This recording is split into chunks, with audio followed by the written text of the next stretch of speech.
We're a long-term farmers in the area. My great-grandfather came out from Scotland in 1860.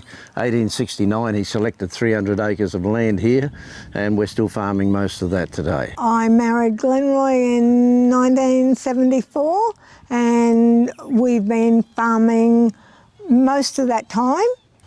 156 years of Logan occupancy on this property. We grow potatoes, onions, pumpkins, lucerne, and beetroot's tending to become a bigger crop than ever now.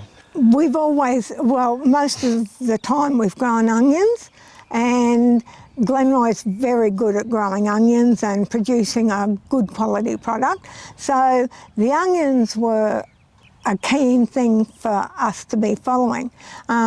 We've always wanted to go overseas to see farming more than going to cities. So it suited us to go and have a look and see what they had over there. And we were quite blown away. I was amazed at the size of the sheds, the size of the packing things, and they didn't just have one grading machine. Some of them had 4 or 5 or 6 grading machines doing the job. Everything's mechanised, and the pack houses themselves are getting to the stage now of having limited staff and robots taking over all the packing roles. Like Lynette said, just mind-boggling. It was just phenomenal that the one pack house, 20% of their onions was only sold in the Netherlands. The rest was all exported all around the world. And they're in a pretty good sort of a place where they are, because they've got container ships going backwards and forwards past them the whole time. The one company told us that they worked it out, it costs them 5 cents a kilo to market their onions or to send their onions around the world to different places. They've got the finances and everything worked out really well. Any of it would work here, really, honestly, any of it would work here, but it's on such a grandiose scale. Like, we would just want one of those sheds to cover everything in Australia. Most of it could be introduced here, but on a very small scale. We did see a couple of things.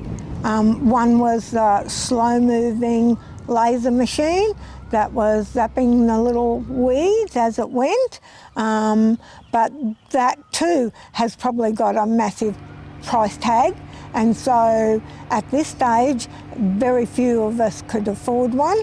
The other thing was different machines that did weeding between the rows. One interesting thing to combat a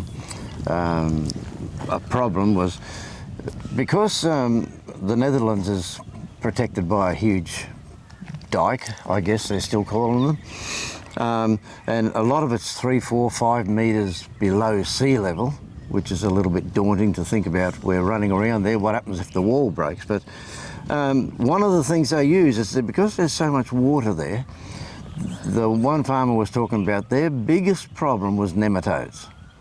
And it's probably more on carrots and other crops more so than onions, but they actually flood the whole, they put galvanised iron walls up all around this paddock, and they just flood it, and they flood it for 6 months, just keep it topped up with water, and they find that's a good result, that's a good way of getting a result of getting rid of these nematodes.